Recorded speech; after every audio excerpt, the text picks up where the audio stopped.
Hi friends, ഇത് നമ്മളേ കുടുക്കാച്ചി ബിരിയാണി ഉണ്ടാക്കാൻ പോവാണ്. അപ്പോൾ സായനോര ചേച്ചിയുടെ പാട്ട് എല്ലാവരും കേട്ടിട്ടില്ലേ? അതിലെ ബിരിയാണിയാണ് നമ്മളിന്ന് ഉണ്ടാക്കാൻ പോകുന്നത്. അപ്പോൾ വീഡിയോ കുറച്ച് ലെങ്ത് ഉണ്ടാവും കേട്ടോ. ഇപ്പോൾ തന്നെ എക്സിറ്റ് ചെയ്ത് പോയേക്കരുത്. ബിരിയാണി പ്രേമികൾ എന്തായാലും ലാസ്റ്റ് വരെ കാണണം. ഞങ്ങളിത് ഒരു പ്രാവശ്യം ഒന്ന് ഉണ്ടാക്കി നോക്കിയിട്ട് സക്സസ് ആയതാണ്. അപ്പോൾ ഞാൻ എൻ്റേതായിട്ടുള്ള കുറച്ച് ചേരുവകളൊക്കെ ഇതിൽ ചേർത്തിട്ടുണ്ട്. നല്ല കിടിലൻ ടേസ്റ്റാണ്.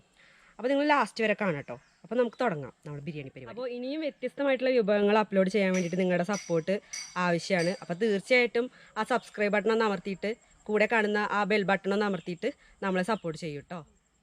അപ്പോൾ നമ്മളിപ്പോൾ അവിടെ 1 കിലോ ചിക്കൻ എടുത്തേക്കുന്നുണ്ട്. ഇത് വലിയ കഷ്ണങ്ങളാക്കിയിട്ടാണ് വെട്ടിയിരിക്കുന്നത്. അപ്പോൾ ഇതൊക്കെ നമുക്കൊന്ന് വരഞ്ഞു കൊടുക്കാം. ആ മസാലയൊക്കെ ഉള്ളിലോട്ട് പിടിക്കാൻ വേണ്ടിയിട്ടേ ഇതൊക്കെ വരഞ്ഞു കൊടുക്കാം. ആക്ച്വലി ചെറിയ കഷ്ണങ്ങൾ എടുത്താലായിരിക്കും ടേസ്റ്റ് കൂടുക. കാരണം അപ്പോഴല്ലേ മസാലയൊക്കെ ഒന്ന് ഉള്ളിലോട്ട് പിടിക്കുക. പക്ഷെ നമ്മൾ കാണാനുള്ള ഭംഗിക്ക് വേണ്ടി മാത്രമാണ് വലിയ പീസ് എടുത്തിരിക്കുന്നത്. അപ്പോൾ നമുക്കിതൊക്കെ ഒന്ന് വരഞ്ഞു കൊടുക്കാം.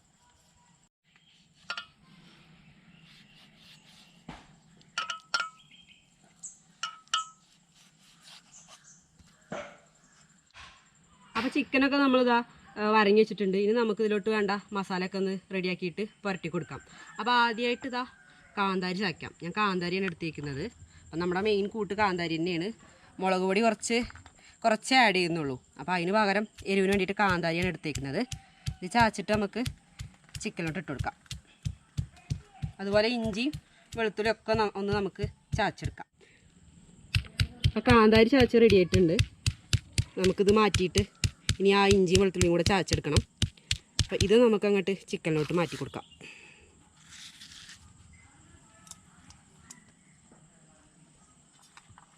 നമുക്ക് വെളുത്തുള്ളി ഇതുപോലെ കുറച്ചായിട്ട് ചതച്ചെടുക്കാം. ആക്ച്വലി എല്ലാവരും അരിഞ്ഞിട്ടോ അല്ലെങ്കിൽ പേസ്റ്റ് ആക്കിയിട്ടൊക്കെയാണ് ഈ ഇഞ്ചി വെളുത്തുള്ളി ഉപയോഗിക്കാറ്. ഞാൻ ചതയ്ക്കുന്നത് എന്താ വെച്ചാൽ ഇങ്ങനെ ചതച്ചിട്ട് ഉപയോഗിക്കുമ്പോൾ ഒന്നും കൂടെ ടേസ്റ്റ് കൂടിയ പോലെ എനിക്ക് തോന്നിയിട്ടുണ്ട്. അതുകൊണ്ടാണ് ഞാനിങ്ങനെ ചതച്ചെടുക്കുന്നത്. അപ്പോൾ ഇഞ്ചി ചതച്ചും കൂടെ നമുക്ക് ഇട്ട് കൊടുക്കാം. ഇത് ഹോം മെയ്ഡ് ബിരിയാണി മസാലയാണ്. ഇതിലേക്ക് നമ്മളുണ്ടല്ലോ പെരിയ ജീരകം, സഹജീരകം, പട്ട, ഗ്രാമ്പൂ, ഏലക്കായ, തക്കോലം ഇതൊക്കെ ചേർത്തിട്ടാണ് ഇത് പൊടിച്ചിരിക്കുന്നത്. നന്നായിട്ട് പൊടിച്ചിട്ടില്ല, ഞാൻ ജസ്റ്റ് ഒന്നും ഇങ്ങോട്ട് ക്രഷ് ചെയ്തെടുത്തിട്ടുള്ളൂ. അത് നമുക്ക് കസ്കസും കൂടെ ചേർത്തിട്ടുണ്ട് കേട്ടോ. അത് നമ്മളിതാ 1 ടീസ്പൂൺ ഇട്ട് കൊടുക്കുകയാണ്. ഇനി നമുക്ക് ഇതിലോട്ട് ആവശ്യമായിട്ടുള്ള ഉപ്പും കൂടെ ചേർത്ത് കൊടുക്കാം. പിന്നെ ഞാനിവിടെ ഒരു ടീസ്പൂൺ കുരുമുളക് പൊടി, 1 ടീസ്പൂൺ മഞ്ഞൾപ്പൊടി, 2 ടീസ്പൂൺ മുളക് പൊടി ഇതെടുത്തിട്ടുണ്ട്. ഇത് നമുക്ക് ചേർത്ത് കൊടുക്കാം. കാന്താരി മുളക് ചേർത്തുകൊണ്ടാണ് ഞാൻ ഇത്രയും കുറച്ച് മുളക് പൊടി എടുത്തിട്ടുള്ളത്. അപ്പോൾ ഇനി നമുക്കേ ഇത് ഓയിൽ ചേർത്തിട്ട് അവിടെ മിക്സ് ചെയ്തെടുക്കാം. ഓയിൽ ചേർത്താൽ മസാല ഒക്കെ അവിടെ പിടിച്ചോളൂ ഉള്ളിലോട്ട്. നന്നായിട്ട് നമുക്ക് മിക്സ് ചെയ്തെടുക്കാം. ഇത് മിക്സ് ചെയ്തിട്ട് നമുക്കൊരു അരമണിക്കൂർ വെക്കണം. അപ്പോൾ ഇതിലോട്ട് ഞാനൊരു 3 മീഡിയം സൈസിലുള്ള നാരങ്ങ എടുത്തിട്ടുണ്ട്. അതിൻ്റെ നാരങ്ങ നീര് കൂടെ നമുക്ക് പിഴിഞ്ഞെടുക്കാം. ഞാനിവിടെ തൈര് ഉപയോഗിക്കുന്നില്ല, അതിന് പകരമാണ് ഇത്രയും നാരങ്ങ എടുത്തേക്കുന്നത്. പിന്നെ നാരങ്ങ നീര് ചേർത്താൽ പ്രത്യേക ടേസ്റ്റാണ്. നിങ്ങളിപ്പോൾ എന്ത് ഫ്രൈ ചെയ്യാന്ന് വെച്ചാലും, അതായത് ചിക്കൻ എന്ത് രീതിയിൽ ഉണ്ടാക്കുകയാണെന്ന് വെച്ചാലും കുറച്ച് നാരങ്ങ നീര് ചേർത്തിട്ട് ഉണ്ടാക്കി നോക്കുന്നുണ്ട് കേട്ടോ. ആ ടേസ്റ്റ് നന്നായിട്ടുണ്ടാവും. നിങ്ങൾക്ക് എന്തായാലും ഇഷ്ടപ്പെടും ആ ടേസ്റ്റ്.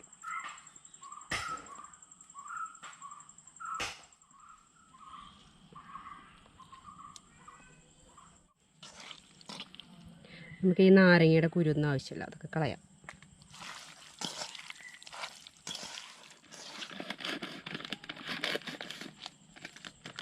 അപ്പോൾ ഞാനിവിടെ 1 കിലോയുടെ ഇന്ത്യ ഗേറ്റിൻ്റെ ജീര റൈസാണ് എടുത്തേക്കുന്നത്. നിങ്ങൾക്ക് ഏത് റൈസ് വേണമെങ്കിലും ഉപയോഗിക്കാം. ഇപ്പോൾ ലൂസായിട്ടൊക്കെ വാങ്ങിക്കാൻ കിട്ടും, അതൊക്കെ ഉപയോഗിക്കാം, ഒരു കുഴപ്പമില്ല. അപ്പോൾ നമുക്കിതൊന്ന് കഴുകിയെടുക്കാം.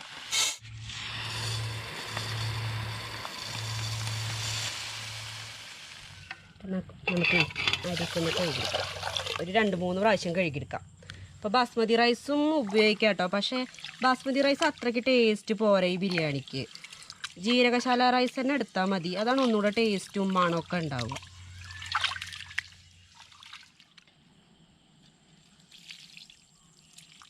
അപ്പോൾ അരി നമുക്ക് വെള്ളം ഒഴിച്ചിട്ട് കുറച്ച് നേരം കുതിർക്കാൻ വെക്കാം, ഒരു അരമണിക്കൂർ. അതെന്തിനാ വെച്ചാൽ അരി നല്ല സോഫ്റ്റായിട്ട് കിട്ടാൻ വേണ്ടിയിട്ടും പിന്നെ പെട്ടെന്ന് വേകാൻ വേണ്ടിയിട്ടാണ് കേട്ടോ. അപ്പോൾ നമുക്കിത് വെക്കാം. ഇനി നമുക്കേ അടുപ്പൊക്കെ ഒന്ന് സെറ്റ് ചെയ്തിട്ട് ബാക്കി പരിപാടി അപ്പോഴേക്കും തുടങ്ങാം.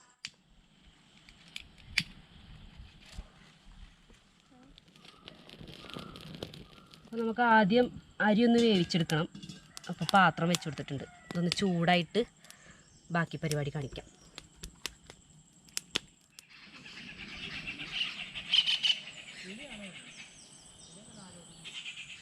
വെള്ളം നന്നായിട്ട് തിളച്ചിട്ടുണ്ട്. അതിലോട്ട് നമുക്ക് ഗ്രാമ്പൂ, ഏലക്കായ, തക്കോലം, പട്ട ഇതിട്ട് കൊടുക്കാം. കൂട്ടത്തിൽ നമുക്ക് ഒരു ഇച്ചിരി നെയ്യും കൂടെ ഒഴിച്ചു കൊടുക്കാം. 6 kg നെയ്യാണ് ഞാൻ എടുത്തിരിക്കുന്നത്. പിന്നെ നമുക്ക് വേണ്ടത് നാരങ്ങ നീരാണ്. ഈ നാരങ്ങ നീര് ഒഴിച്ചു കൊടുത്താൽ അരി നമുക്കിങ്ങനെ ഒട്ടാണ്ട കിട്ടും. വെന്ത് കഴിഞ്ഞിട്ട് ചോറേ ഒട്ടാണ്ട കിട്ടും.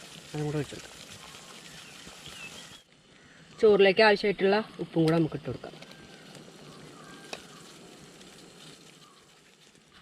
നമുക്ക് അരി വെള്ളത്തിലോട്ട് ഇടാം.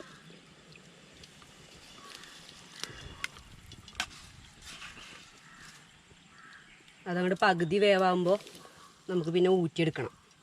നമ്മൾ ആ വെള്ളത്തിൻ്റെ കണക്കിനല്ല അത് വെച്ചേക്കുന്നത്. ഊറ്റിയെടുക്കുന്ന പോലെ ആണ് വെള്ളം വെച്ചിരിക്കുന്നത്. നമുക്ക് അരിയുടെ അവസ്ഥ എന്താ നോക്കാം. ചോറ് വെന്തിരിക്കുന്ന നോക്കാം. ഇത്രയും കൂടെ വേവാണ്ട്. അപ്പോൾ ചോറ് പകുതി വേവായിട്ടുണ്ട്. നമുക്കിതുകൊണ്ട് ഇനി ഊറ്റാം.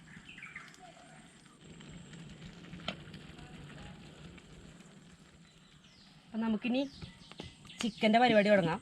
ആദ്യം ഒരു കുടുക്ക വെച്ചെടുത്തിട്ടുണ്ട്. അപ്പോൾ നമുക്ക് ആദ്യം കുറച്ച് നെയ്യ് ഒഴിച്ചെടുക്കാം. ഞാൻ 6 kg നെയ്യാണ് എടുത്ത് വയ്ക്കുന്നത്.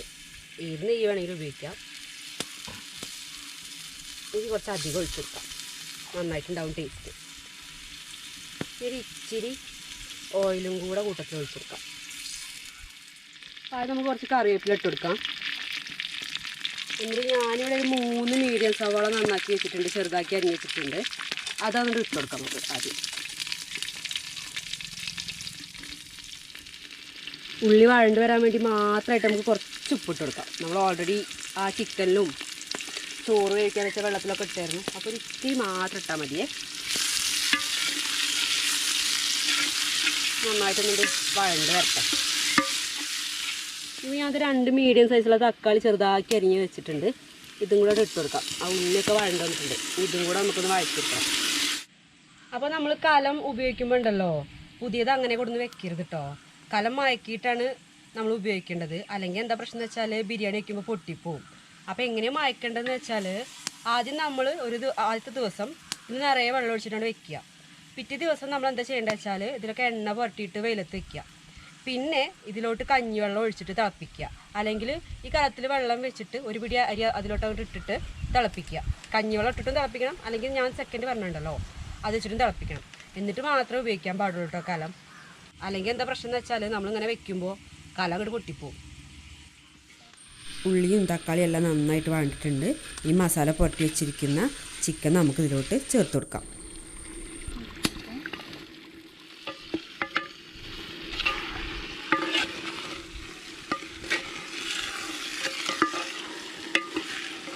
ചിക്കൻ ഒരു പകുതി വേവായിട്ടുണ്ട്. നമ്മളിത് എടുത്ത് വെക്കാൻ പോകണം. അപ്പോൾ അതിന് മുന്നായിട്ട് നമ്മളുണ്ടല്ലോ കുറച്ച് നാളികേരപ്പാൽ ഒഴിച്ചിട്ട് ഒന്ന് മിക്സ് ചെയ്യാൻ പോകണം. എന്നിട്ട് നമുക്കിത് വാങ്ങി വയ്ക്കാം. എന്നിട്ട് നമുക്ക് ദമ്മിടാം. അപ്പോൾ ആയിട്ടുണ്ട്. ഇനി വാങ്ങി വയ്ക്കാൻ പോവാണ്. അപ്പോൾ നമുക്ക് ദമ്മിടാൻ തുടങ്ങാം. ഞാൻ ആദ്യമായിട്ട് കുറച്ച് കശുവണ്ടി അരച്ചതാണിത്. വെള്ളത്തിൽ കുതിർത്തി വെച്ചിട്ടാണ് അരച്ചേക്കുന്നത്. അത് കുറച്ച് ഒഴിച്ചെടുത്തു. എന്നിട്ട് അതിൻ്റെ മുകളിൽ നമുക്ക് ആദ്യമായിട്ട് ചോറിട്ട് കൊടുക്കാം. ഒരു ലെയർ ചോറിട്ട് കൊടുക്കുക ആദ്യം.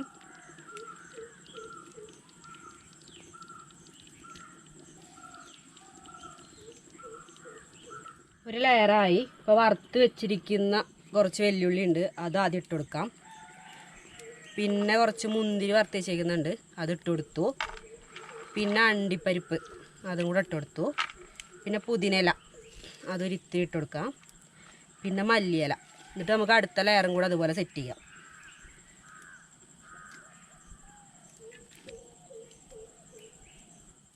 അങ്ങനെ ബാക്കിയുള്ള ചോറ് മൊത്തം നമ്മൾ ഇട്ടിട്ടുണ്ട്. ഇനി ലാസ്റ്റായിട്ട് ആ കശുവണ്ടിപ്പാൽ, ബാക്കിയുള്ള കശുവണ്ടിപ്പാലും കൂടെ നമ്മളിതിൻ്റെ മുകളിലോട്ട് ഒഴിച്ചു കൊടുത്തു. എന്നിട്ട് ആ ബാക്കി ലെയറും കൂടെ ബാക്കി പറഞ്ഞ ആ പുതിനയിലയും മല്ലിയിലയും ഒക്കെ വെച്ചിട്ട് നമുക്ക് ഡെക്കറേറ്റ് ചെയ്യാം. നല്ല മണവും കിട്ടും ബിരിയാണിക്ക്. അപ്പോൾ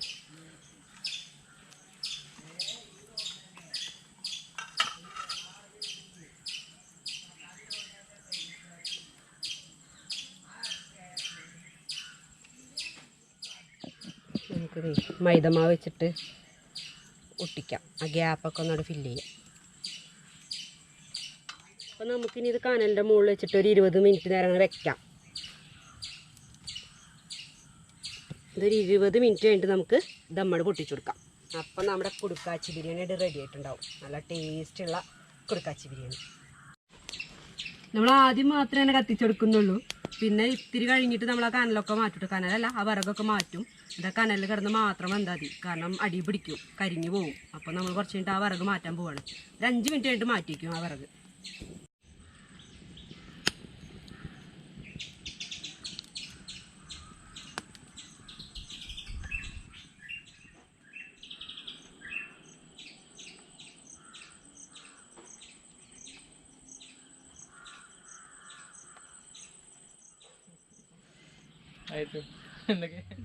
അപ്പോൾ 20 മിനിറ്റ് ഒക്കെ കഴിഞ്ഞു. ഇതായിട്ടുണ്ടാവും. നമുക്ക് ദമ്മ് പൊട്ടിക്കാം. നല്ല മഴക്കാറൊക്കെ വരുന്നുണ്ട്. അപ്പോൾ നമുക്ക് ദമ്മ് പൊട്ടിക്കാം. കത്തി അടുത്തേക്കുന്നതാണ്, നല്ല ചൂടുണ്ട്.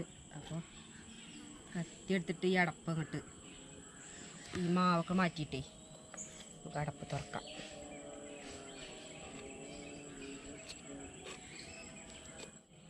നമുക്ക് അടപ്പൊക്കെ ഒന്ന് തുറന്ന് നോക്കാം. നല്ല മണം വരുന്നുണ്ടേ. ഹൈവ, നല്ല കിടിലൻ മണം.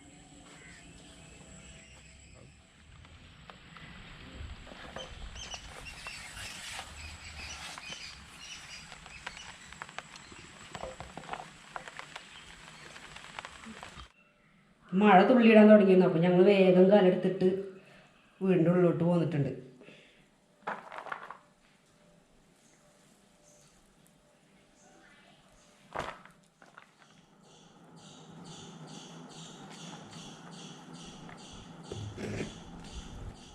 അങ്ങനെ കുടുക്കേന്ന് കുടുക്കാച്ചി ബിരിയാണി എല്ലാം പുറത്തേക്ക് എടുത്തിട്ടുണ്ട്. നല്ല സ്മെല്ല് വരുന്നുണ്ട് ആ കശുവണ്ടീൻ്റെയും പിന്നെ എന്താ നാളികേരപ്പാലില്ലേ അതും കാന്താരിമുളകിൻ്റെയും ചെറുപ്പം നല്ല മണം വരുന്നുണ്ട്. അപ്പോൾ സന്തോഷേട്ടാ ഈ കഴിച്ചിട്ട് ഒന്ന് അഭിപ്രായം പറയട്ടോ രണ്ടുപേരും. നെല്ലൊക്കെ നന്നായിട്ടുണ്ട്, നോക്കട്ടെ.